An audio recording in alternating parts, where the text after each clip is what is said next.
Bilang tugon sa pangangailangan ng mga mamamayang naapektuhan ng Bagyong Emong, nagsanib puwersa ang Philippine National Police, Department of Social Welfare and Development, at mga volunteers sa lungsod ng San Fernando, La Union. Ibabahagi yan ni Police Master Sergeant Robert Abella Jr.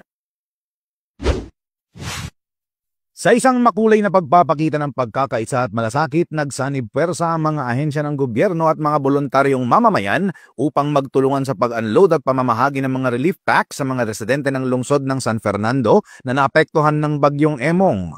Pinangunahan ng City of San Fernando Police Station sa pamumuno ni Police Lieutenant Colonel Rogelio B. Miedes, Officer in Charge, kasama ang mga police trainees, ang Bureau of Fire Protection, ang mga empleyado ng pamahalaang lungsod ng San Fernando, mga opisyal mula sa Department of Social Welfare and Development, mga lokal na opisyal at iba pang mga volunteer groups ang pagtulong sa pag-unload ng mga relief goods na ipinamigay ng DSWD sa harap ng City Hall.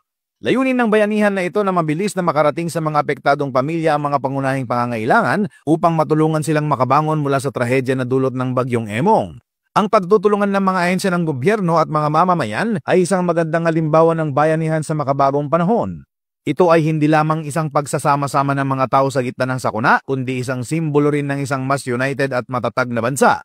Ipinapakita nito ang halaga ng pagtutulungan na sa bawat hakbang ng bawat isa, muling binubuo ang pag-asa at mga pangarap ng mga apektadong pamilya. Sa bawat pagkilos, napapalakas ang bayanihan na magdadala ng mas maliwanag na kinabukasan para sa isang bagong Pilipinas.